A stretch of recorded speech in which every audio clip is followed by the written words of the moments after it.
누구는 뭐 어디 갔다더라, 뭐 어디 갔다더라, 뭐 어디 갔다 왔다더라, 뭐 그런 게 전혀 신경 쓰지 마시고 주님의 전에 이렇게 나와서 예배하고 지낼 수 있다라는 거, 이것처럼 행복한 일은 없는 줄로 믿습니다. 그들도 언젠가는 다 주님의 품에 돌아와야 돼요. 다 우리 또 주님의 품에 다 안겨야 돼요.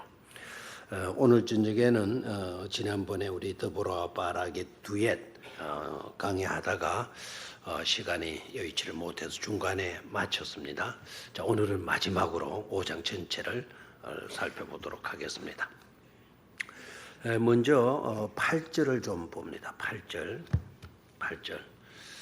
우리가 새 신들을 택하였으므로 그때의 전쟁이 성문에 이르렀으나 이스라엘의 4만 명 중에 방패와 창이 보였던가? 이 말. 우리가 새 신들을 택하였으므로, 우리가 새 신들을 택하였으므로, 여기에서 우리들은 이스라엘 민족들을 가리키는 거고요. 이스라엘 사람들이, 이스라엘 백성들이 새 신들을 택하였다. 그러면 그 새 신들은 어떤 신일까? 새 신들을 선택했다. 그러면 그 신들은 어떤 신일까? 일단은 누구는 아니라는 걸 알아야 돼요. 하나님을 선택한 건 아니다라는. 뭘 보면 아느냐면 신들을 이렇게 이야기했으니까. 신들을 이야기했으니까. 하나님은 복수의 하나님이 아니잖아요. 하나님은 영원토록 유일하신 분이에요. 오로지 한 분이신 하나님이시기 때문에 신들 속에 포함될 수가 없는 거예요. 그래서 우리가 새 신들을 택하였으므로 라고 하는 이 말은 그들이 엉뚱한 행동을 했다 이 말입니다. 엉뚱한 것을 선택했다 이 말입니다. 누구를 선택하지 아니하고 유일신이신 하나님을 선택하지 아니하고 엉뚱한 다른 신들을 선택했다라는 거예요. 이게 잘한 거다 못한 거다? 못한 거다. 그것이 잘못된 것이라고 하는 것은 바로 이어서 나오고 있어요. 바로 선택했으므로 그때에, 선택한 그때에, 엉뚱한 행동들을 했던 그때에 선택해야 할, 붙들어야 할, 믿어야 할, 섬겨야 할 하나님은 내팽개쳐버리고 엉뚱한 다른 신들을 선택하게 되었을 때 그것이 잘한 짓이냐 못한 짓이냐 라는 것은 바로 그때에 따라 나온 내용을 보면 하죠. 그때의 전쟁이 어떻게 했다 그랬습니까? 성문에 이르렀으니. 전쟁이 바로 성문까지 전쟁이 찾아왔다라는 거예요. 전쟁이 왔다라는. 그러니까 전쟁은 좋아요, 안 좋아요? 안 좋죠. 다시 말하면 불행이 성문까지 이르게 되었다, 오게 되었다. 전쟁하기 위해서 적군들이 성문까지 오게 되었다라는 뜻이에요. 그러니까 엉뚱한 선택을 하게 된 결과로 이스라엘 백성들이 어떤 위기에 놓이게 되었다? 전쟁의 위기에 놓이게 되었다. 참 뼈아픈 비극을 맞게 되어졌다라는 거예요. 자, 그래도 전쟁이 일어나도 그것을 거뜬히 물리칠 수 있는 힘과 군사력이 있으면 그래도 다행 아니겠습니까? 그죠? 자, 전쟁은 성문까지 찾아왔는데 이스라엘의 행편은 어떠하냐? 7절 뒷부분을 보도록 하겠어요. 성문에 이르렀으나 이스라엘의 4만 명 중에 방패와 창이 보였던가? 보였단 말이겠어요? 보이지 않았단 말이겠어요? 보이지 아니했다라는 말씀이죠. 전쟁을 치러야 할 군사들에게 창도 보이지 않고 방패도 보이지 않았다. 다시 말하면 전쟁을 치러야 할 사람들에게 뭐가 없었다라는 거죠? 무기가 없었다라는 거예요. 전쟁을 치를 수 있는 군사는 몇만 명이 되었다고요? 4만 명이 되었지만 그 군사들이 전쟁을 치르려고 하면 무기가 있어야 되는데 방패와 창이 보이지 않았다. 무기 없는 군인들의 꼴이 되고 있었다라는 거예요. 그럼 전쟁은 어디까지 왔는데? 성문까지 왔는데 전쟁을 치료해야 할 군사들에게 뭐는 없었다? 무기는 없었다라는 거예요. 없었다. 그러면 전쟁에서 이기겠어요? 지겠어요? 이건 뭐 백전백패죠. 이길 수가 없는 거죠. 어떤 전쟁이 한다 하더라도 무기 없는 군인들, 무기 없는 전쟁을 어떻게 할 수가 있었겠습니까? 다시 말하면 7절 내용은요. 7절 내용은 이스라엘 백성들이 불행에 빠지게 되었다. 큰 위기에 빠지게 되었다. 큰 억압의 공경에 빠지게 되었다. 이유가 뭔가? 그들이 엉뚱한 행동들을 했기 때문이다. 엉뚱한 행동의 내용이 뭐였습니까? 새 신들을 택하였기 때문이다라는 거예요. 자, 거기에서요. 택하였으므로라고 하는 그 단어 밑에다가 밑줄을 딱 긋고 택하였으므로라는 그 말 밑에 밑줄을 딱 긋고 설명을 좀 간략하게 여러분들이 적어 놓는 게 좋아요. 이 택하였으므로라고 하는 이 단어가 갖는 의미가 뭔가 하니까 신중하게 고려해보고 선택했다라는 뜻이에요. 신중하게 뭐 해보고 고려해보고 생각해보고 따져보고 재보고 달아보고 난 뒤에 뭐 한 거다? 선택한 거다. 무심코 주워 잡은 게 아니다 이 말입니다.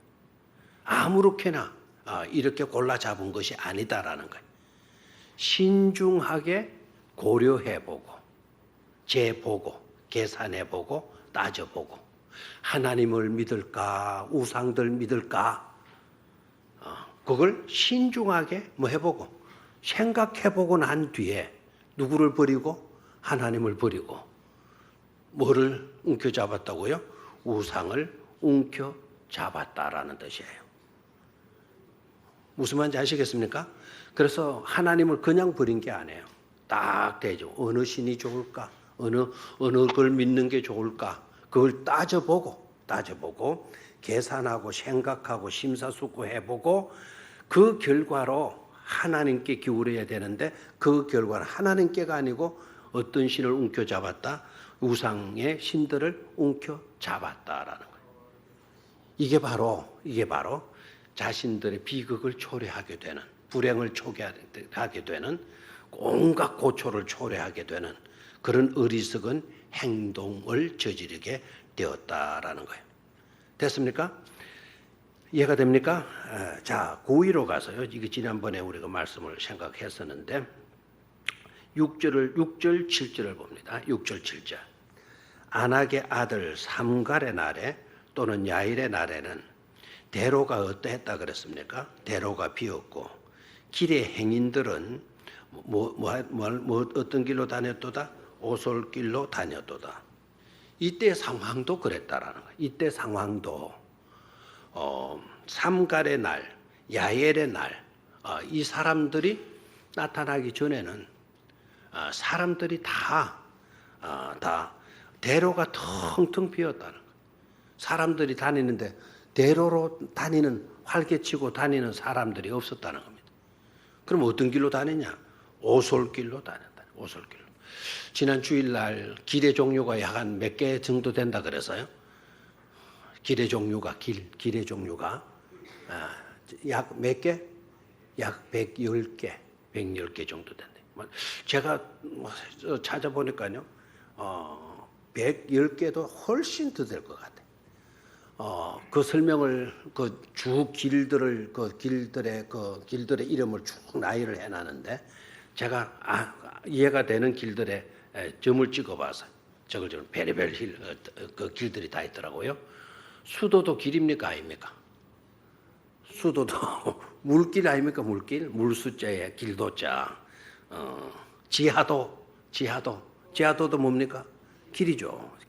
땅 아래 난 길 굉장히 많더라고. 오솔길로 다녔다. 그 100가지, 110가지 길 중에 한 길, 오솔길로 다녔다. 이 말은 무슨 말이에요? 사람들이 겁이 나니까 큰 길로 가지 못하고 오솔길로 다녔다라는 것은 숨어 다녔다. 혹시나 무슨 일을 당할까 봐 눈에 띄지 않게 다녔다라는 뜻이에요. 다녔다. 그만큼 이스라엘 백성들이 평안한 시대를 누렸다. 불안한 시대에 살고 있었다. 불안한 시대에 살고 있었다라는 이유가 뭐냐?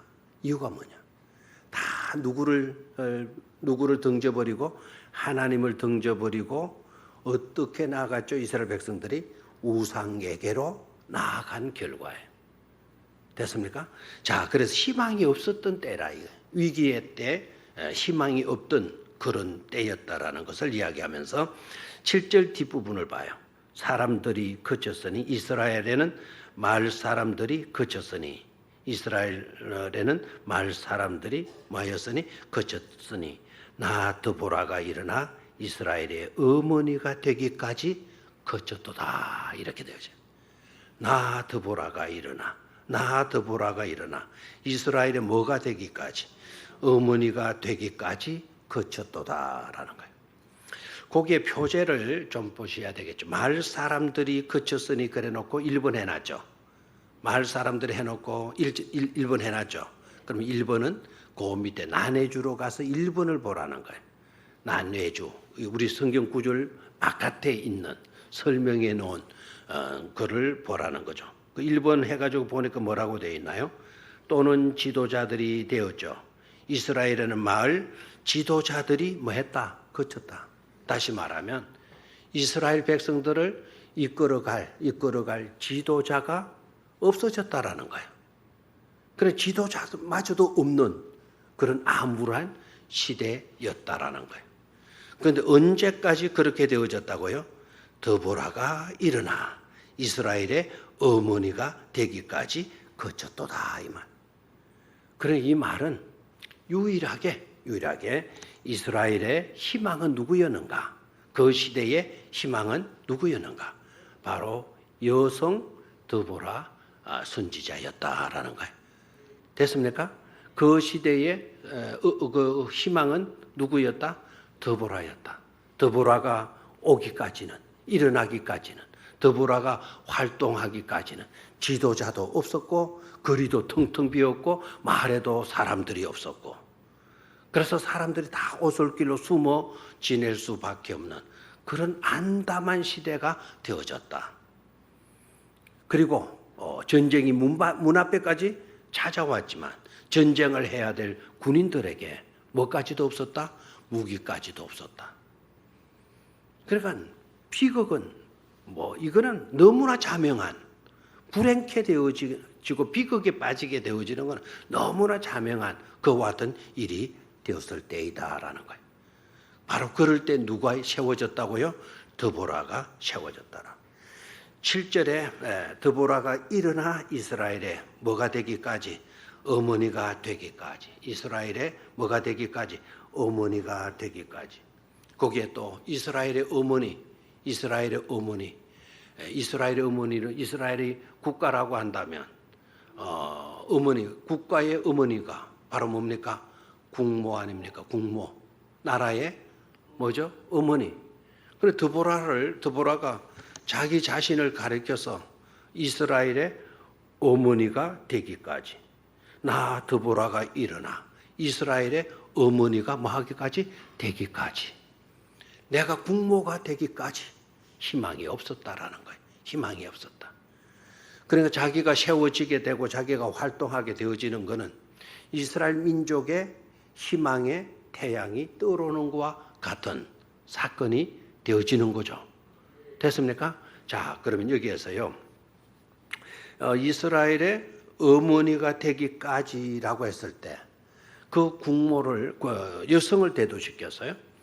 드보라가 일어나 그때 어떤 막 힘센 장수가 일어나 탁월한 어떤 지적인 능력을 가진 힘센 그와 같은 지도자가 일어나 그런 것이 아니고 일개의 한 여성이 일어나 그래 드보라가 일어나 그랬어요. 여기서 우리가 깨달아야 될 것은요. 희망이 이스라엘의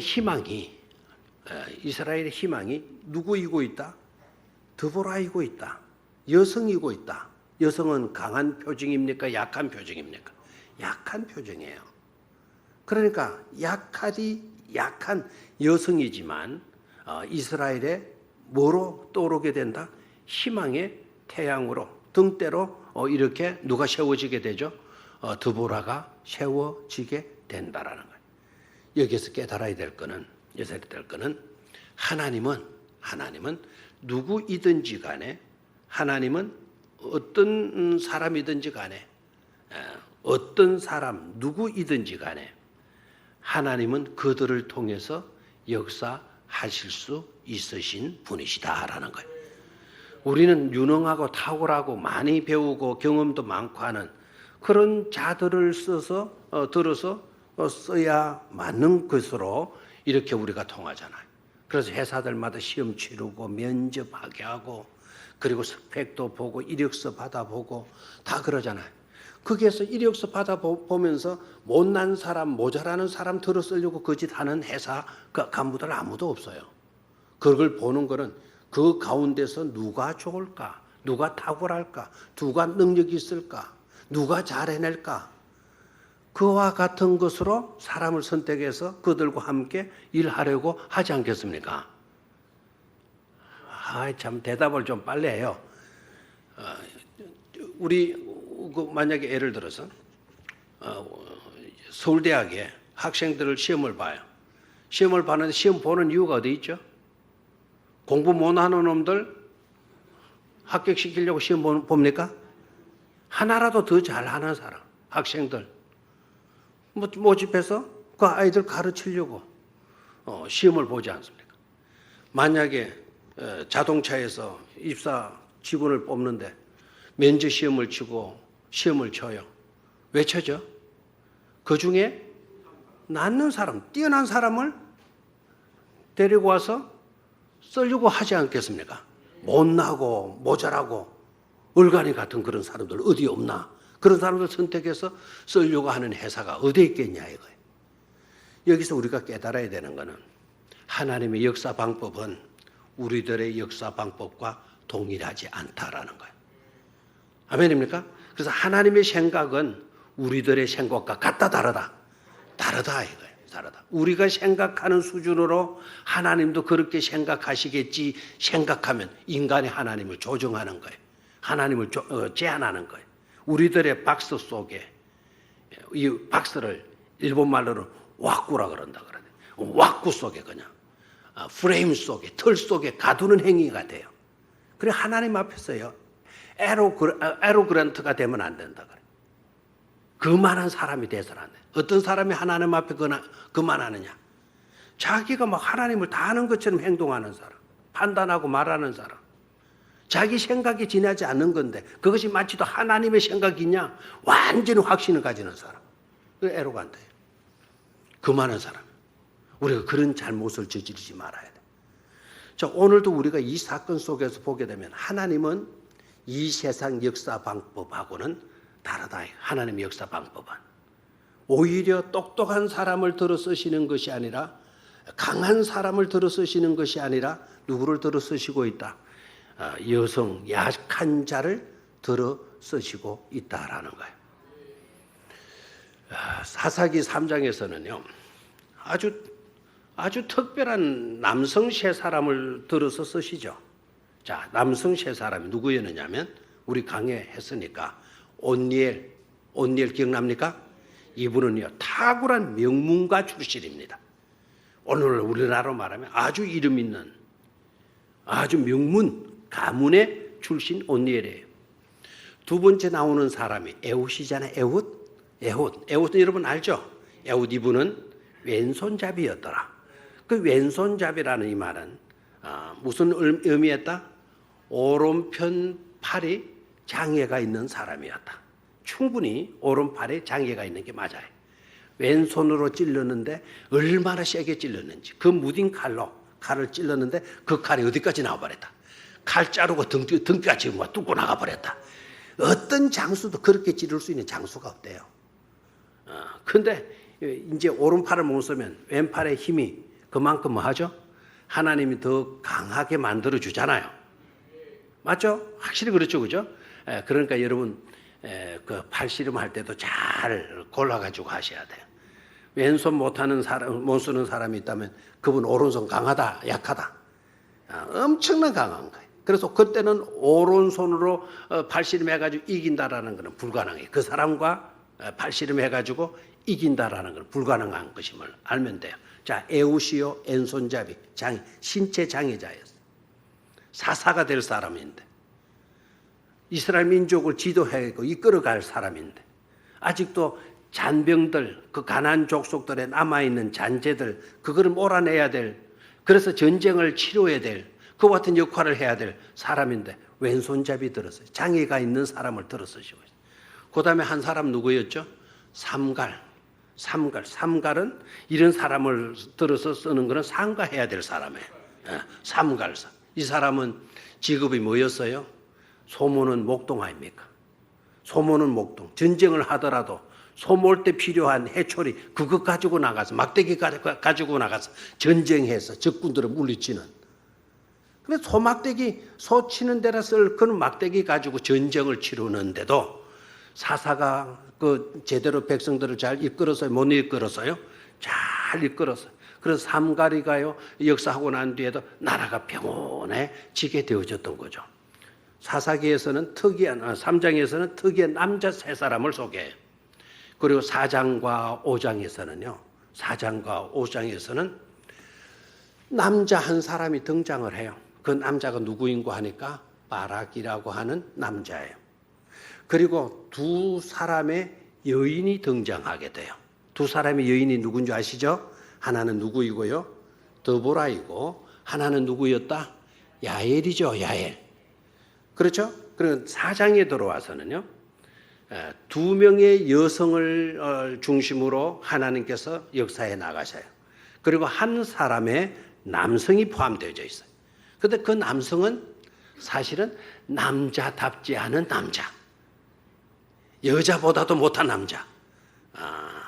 바락이죠. 그죠? 겁쟁이 바락. 겁쟁이 바락. 그 겁쟁이 바락이라는 것이 성경에 나왔어요? 안 나왔어요? 나왔죠. 바락이 드보라가 바락에게 너 가. 군사 모집해가지고 나볼산 밑에 가서 대기하고 있어. 내가 시스라를 유인해가지고 그쪽으로 데리고 갈 거니까 그때 네가 물리치도록 해. 그러니까 바락이 하는 말이 뭡니까? 드보라, 당신이 가면 내가 가겠고 당신이 나와 함께 가지 않으면 나 못 갑니다. 안 갑니다. 딱 이렇게 되죠. 빨리 반응 좀 해요. 같이 이야기를 같이 생각해야 재미가 있잖아요. 그죠? 남자가 지가 여자가 극하게 나온다 하더라도 지가 뭐라 해야 돼요? 걱정 마. 나만 믿어. 내가 지켜줄게. 이렇게 해야 될 긴데 여자한테 남자가 야, 당신이 가면 내가 가겠고 당신 안 가면 나 안 가겠다.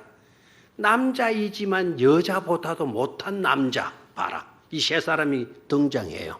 이 세 사람이 등장합니다만은 어떻게 됩니까? 드보라를 통해서 야빈 나라가 흔들리잖아요. 그리고 그 드보라를 통해서 그 시스라의 군대가 와야 되잖아요. 맞습니까? 그 을간이 같은 바락, 그 바락을 통해서 시스라의 모든 군대들이요 다 전멸돼요. 그리고 철병거들이요 무용한 고철에 지나지 않게 되어지는 역사가 일어나게 되죠. 그리고 내노라 했던 철병거 900성을 지휘하고 그 군사들을 다스리는 국방부 장관, 군대 대장이 누구의 손에 죽고 말죠? 야엘이라고 하는 일개 평범한 여성의 손에 비참하게 죽어버리고 말잖아요. 이해가 됩니까? 다 을간이 같고 여성들이고 형편없는 그런 사람들인데 그런 사람들이 오히려 강하다고 자부하고 강한 것 같이 보이고 최신식 무기로 무장되어져 있는 군대까지도 전멸시키게 되는 놀라운 성례의 역사를 가져오게 되더라는 겁니다. 자, 그러면 드보라, 바락, 야엘 이와 같은 사람들이 대단한 지략가이고 힘이 있고 능력이 있어서 그렇더냐? 아니죠. 그들을 들어 쓰시는 누가 위대하시기 때문에, 하나님이 위대하시기 때문인 줄로 믿습니다. 그들이 누구인가, 그들이 어떤 자들인가, 그게 중요한 게 아니에요.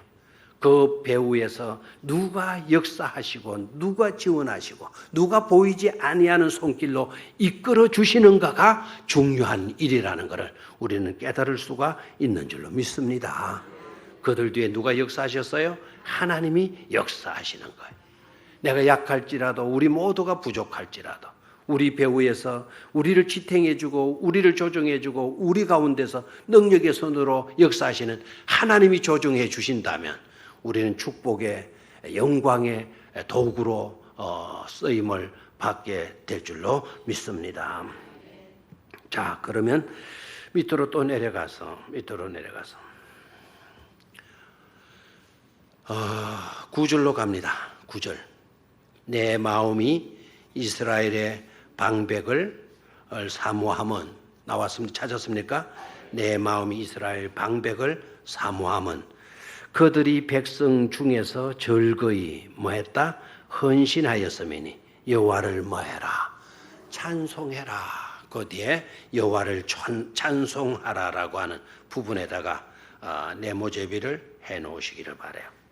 여호와를 뭐하라고요? 찬송해라. 여호와를 찬송해라. 너무 감사하다라는 거예요. 감사하다. 백성들이 절거히 헌신하였음이니, 이 백성들이 절거히 헌신하였음이니라는 이 말이요, 앞에도 나왔죠. 2절에도 나왔죠. 2절 우리 봤지만 또 이제 무엇을 거니까요. 2절을 다시 한번 소리내서 봅니다. 이스라엘의 영솔자들이 영솔하였고 백성이 절거히 헌신하였으니 여호와를 찬송하라.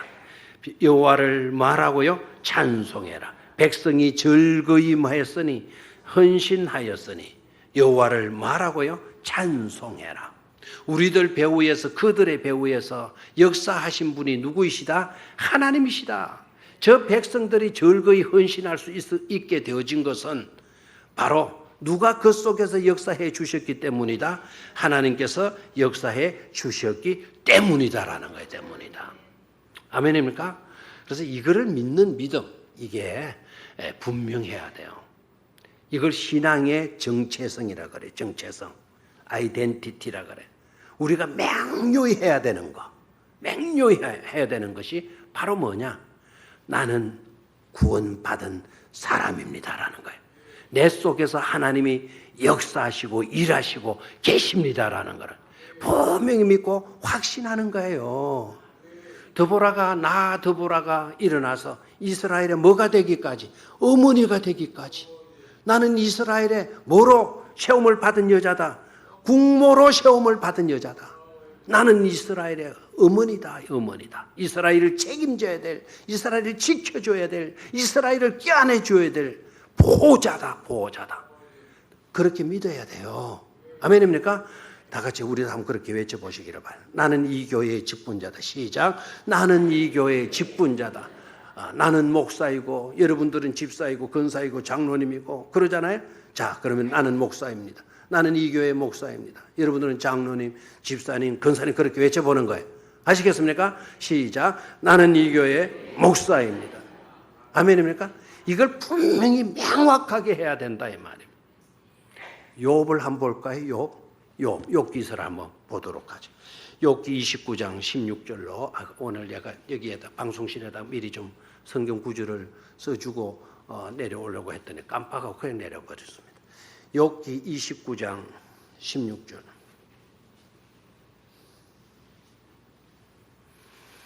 욥기 29장 16절.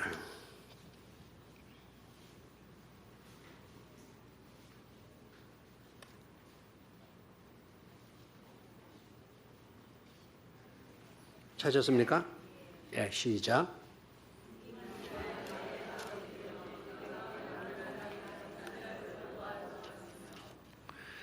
다시 한번 소리를 시작.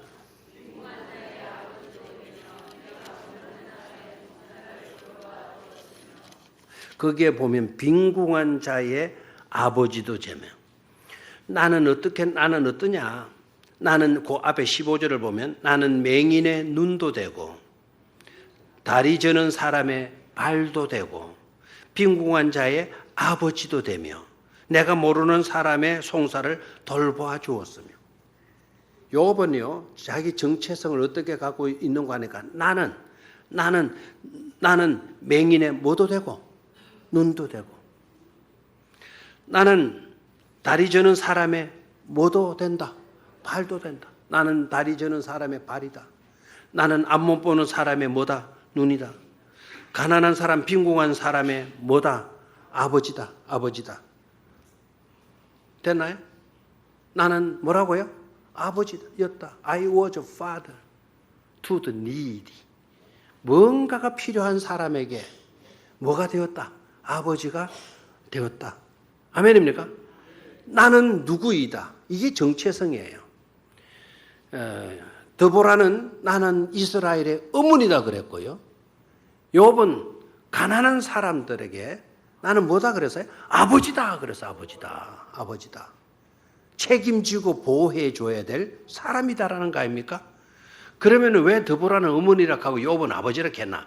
그걸 뭐 그런 거를 질문이라고 합니까? 드보라는 여자이기 때문에 어머니라고 한 거고 욥은 남자이기 때문에 아버지라고 한 거죠. 아멘입니까? 그래서 우리는 분명한 뭐를 가지고 있어야 된다. 정체성을 가지고 있어야 된다라는 거죠. 절거히 헌신하는 사람들, 백성들이 무기가 없고 그 창도 없고 그런데도 절거히 뭐 했다는 겁니까? 헌신했다라는 거, 헌신했다. 아멘입니까? 무기가 없는데 뭐 나는 헌신하려고 해도 못 하겠습니다. 나 가진 것이 없어서 못 하겠습니다. 나 뭐 배운 것이 없어서 못 하겠습니다. 그건 전부 다 별명이에요. 못 배웠어도 가진 것이 없어도 스펙이 부족하더라도 우리가 절거히 헌신할 때 그 가운데서 역사하시는 분이 누구이시다? 하나님이시다라는 것을 깨달아야 돼요. 우리 힘으로 하는 게 아니죠. 그죠? 자, 그것을 입증해 주고 있는 것이 13절입니다. 13절. 시작. 그때에 남은 귀인과 백성이 내려왔고 여호와께서 나를 위하여 용사를 치시려고 내려오셨도다. 누가 내려오셨도다? 여호와께서 내려오셨도다 그랬잖아요. 그럼 하나님이 내려오시는 장소가 어디냐? 하나님께서 내려오시는 장소가 어디냐? 바로 헌신하는 자들의 현장 가운데 하나님께서 내려오신다라는 거예요. 아멘입니까? 그들 속에서 하나님께서 뭐 하시는 거죠? 역사하시고 그들 속에서 일하시기 위해서 그들을 도우시기 위해서 하나님께서 하늘 보좌를 떠나서 이 땅에 그 현장에 내려오셨도다라는 거예요. 아멘입니까? 그래서 우리가 전적으로 하나님 의지하고 하나님 믿고 절거히 헌신하고 그런 마음을 가지게 되면 그 속에 오셔서 하나님은 우리를 위하여 싸워주시고 도와주시고 역사해 주시는 줄로 믿습니다. 자, 14절로 18절까지로 내려가 이제 14절로 18절까지. 자, 여기에서 내용은 뭔가 하니까 두 종류의 지파로 나누어지게 돼요. 몇 종류의 지파로? 두 종류의 지파로 나누어지게 된다. 그러면 어떻게 나누어지느냐? 함께하는 자들과 함께하지 않는 자들로 나누어지게 돼요. 다시 말하면 헌신하는 자들과 헌신하지 않는 자들로 나누어지게 돼요. 됐습니까? 그래서 여러분 이스라엘 지파들이 다 적군들 쳐들어왔을 때 그들이 잘못해가지고 우상 섬겨가지고 큰 위기 부딪혔을 때 그때 믿음의 사람이 세워져가지고 믿음의 사람이 나가서 싸우려고 했을 때 그때 함께 나가서 싸우고자 했던 사람이 있는가 하면 싸움이 일어나는데도 불구하고 함께 하지 않았던 사람들도 있었다. 지파들도 있었다 이거예요. 그래서 헌신한 지파들과 헌신하지 않은 지파들을 딱 이렇게 지적해 주고 있어요. 그걸 드러내 주고 있어요. 자, 그럼 헌신한 지파들을 한번 볼까요? 헌신한 지파들이 어떤 지파들이냐? 우리가 지금 5장 보고 있죠? 헌신한 지파들.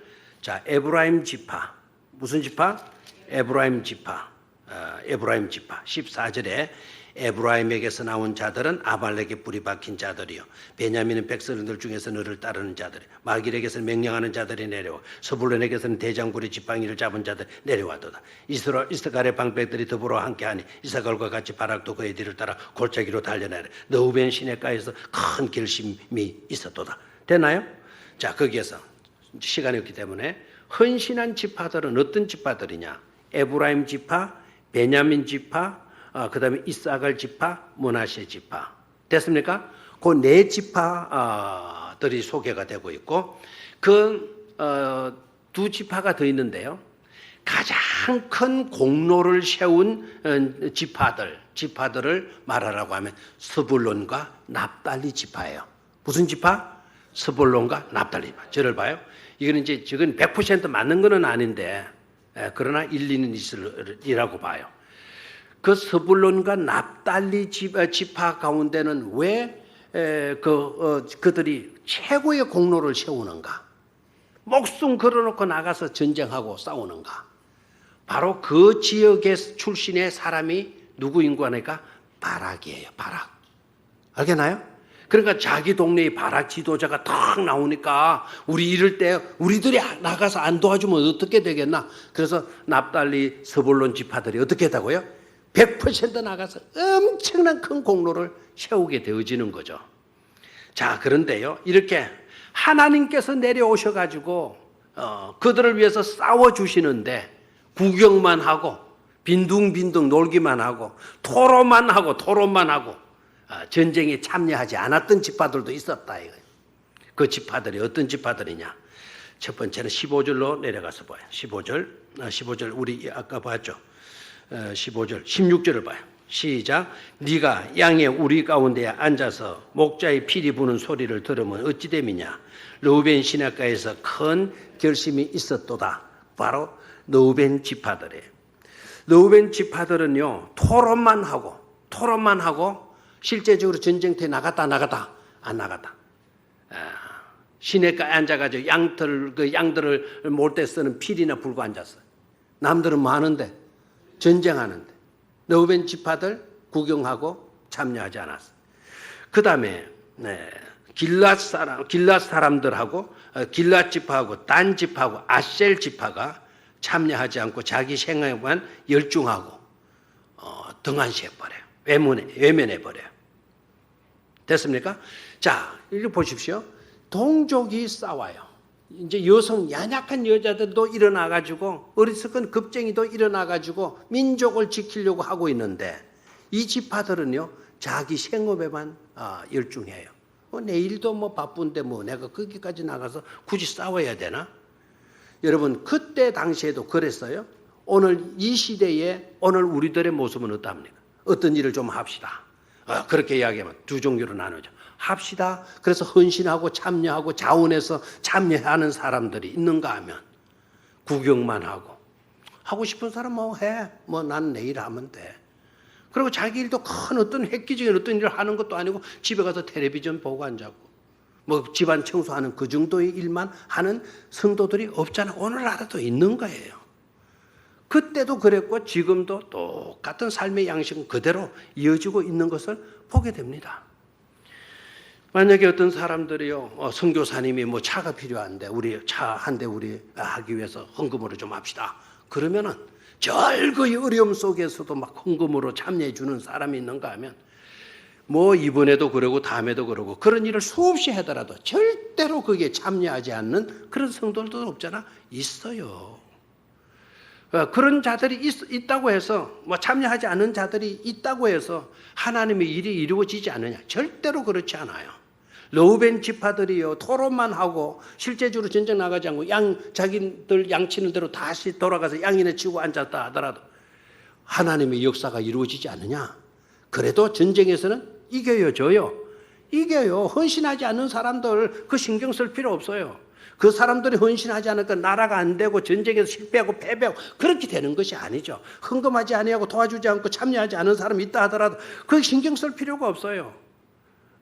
즐거이 헌신하는 자들 속에 하나님이 그 현장 속에 임하셔서 하나님이 역사하시기 때문에 반드시 전쟁은 이기게 되어져 있고 하나님의 일은 성취되게 되어져 있는 것임을 깨달아야 될 줄로 믿습니다.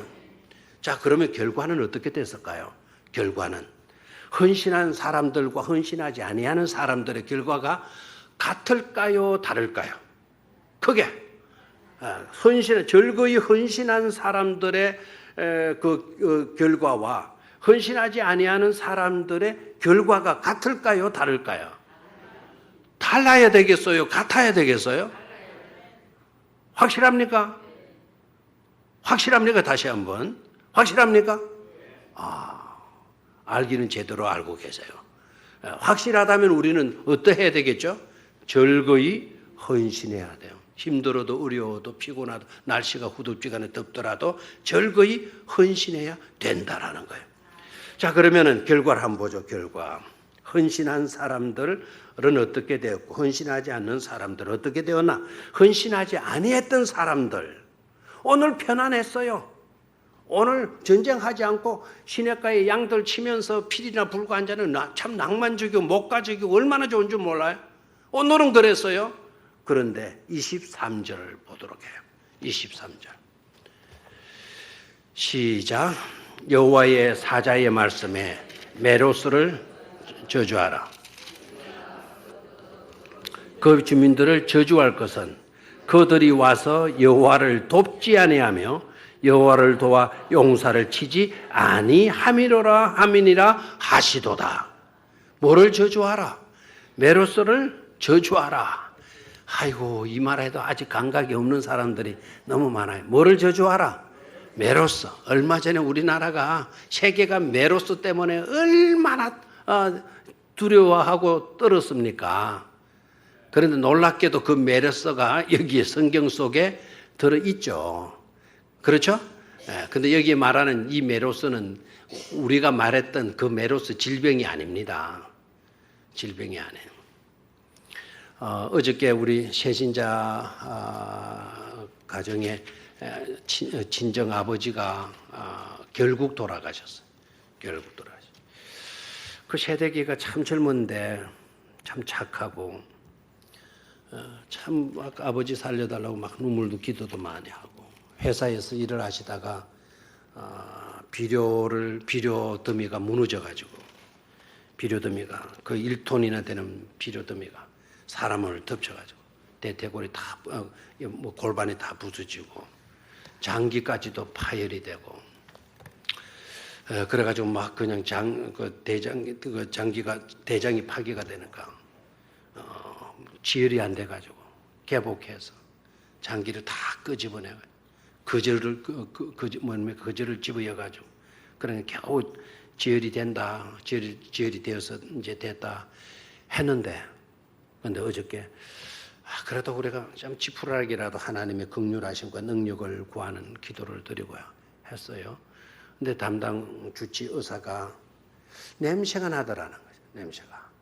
그래서 이미 장기가 나는 접합 수술을 하는 줄 알았고 접합 수술을 하고 안에 지혈이 안 돼가지고 못 넣은 줄 알았더니 이 접합 수술이 안 됐다 그러더라고요.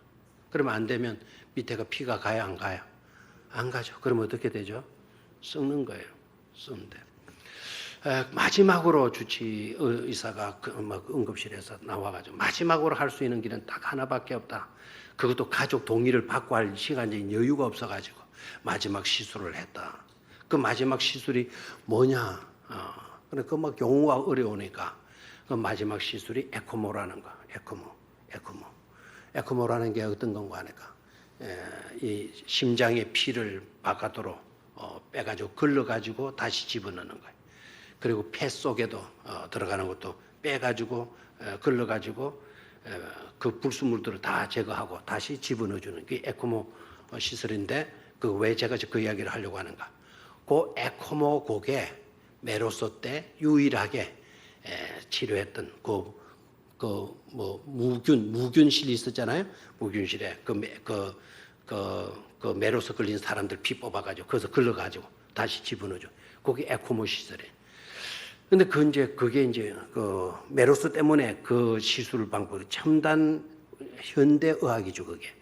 그거를 시술을 했다 그러는데 그걸 해서 폐에 심장에 그거 다 해버리면 회복되지 않겠는가. 또 회복된 이야기들도 많이 나오고 해서 기대를 가지고 있었는데 어젯밤 11시에 돌아가셨다 그러네요.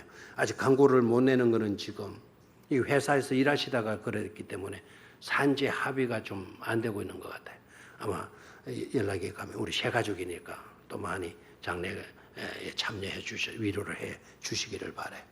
자, 뭐를 저주하라? 메로스를 저주해라. 그 메로스는 지역이에요. 이건 지명인데 메로스를 저주하라. 너희가 거듭거듭 그 메로스 지역에 사는 거민들을 뭐 하라고요? 저주해라. 왜 저주하라 그랬나요? 저주 이유가 어디 있습니까? 그들이 와서 누구를 돕지 않았다. 여호와를 돕지 않았다. 누구를 도와 뭐 하지 않았다. 여호와를 도와 용사를 치지 아니했다. 적군들과 싸우지 아니했다. 그들에게 결국 뭐를 선포하라는 겁니까? 저주를 선포하라는 말씀이죠. 즐거이 헌신하는 자들이 꼭 되기를 축원합니다. 자, 24절로 내려갑니다. 그러면서 헌신하지 아니했던 사람들에게 저주를 선포하라 라는 말씀이 마치자마자 24절에 뭐라고 말씀하고 있습니까? 겐 사람 헤벨의 아내 야엘은 다른 여인들보다 복을 받을 것이니 장막에 있는 여인들보다 더욱 복을 받을 것이로다 그랬어요. 아멘입니까? 자, 소리내서 큰 소리로 읽도록 하겠습니다. 시작. 겐 사람 헤벨의 아내 야엘은 다른 여인들보다 복을 받을 것이니 장막에 있는 여인들보다 더욱 복을 받을 것이로다. 아멘. 그냥 더욱 복을 받을 것이 이러지 말고 더욱 복을 말 것이로다. 받을 것이로다. 더욱 받을 것이다. 더욱 더 많이 복을 받아야 된다는 거 아닙니까? 왜요?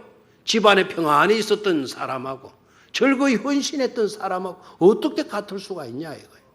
그래서 야엘 평범한 여자이지만 이 사람은 뭐 모세의 장인의 그 뭐 후손으로 소개가 되어지고는 있지만 특별하게 뭐 예수님 편에서 일하고 뭐 기독교를 돕고 그런 족속들이 아니에요. 유대 민족들을 잘 돕고 그렇게 협조하고 한 그런 족속들이 아닌데 신랑 같았으면 그렇게 못했는데 이 야일이라고 하는 여자는 딱 누구 편을 들었어요? 하나님 편에서. 누구를 쳐 죽여요? 시스라를 쳐 죽이는 역할을 해요. 그러니까 다른 여자들보다 복을 많이 받아야 되겠어요? 안 받아야 되겠어요? 받아야 되지 않겠어요? 그래서 드보라가 그 복을 빌어주고 있는 거예요. 자, 마지막 31절 시작. 여호와여 주의 원수들은 다 이와 같이 망하게 하시고 주를 사랑하는 자들은 해가 힘있게 도둠 같게 하시옵소서. 주를 사랑하는 자들은 해가 힘있게 도둠 같게 하시옵소서. 여러분 뒤에 것만 사모하지 마시고 해가 힘있게 도둠 같게 하시옵소서. 그거를 강조하지 말고 주를 사랑하는 자가 되게 해 주시옵소서.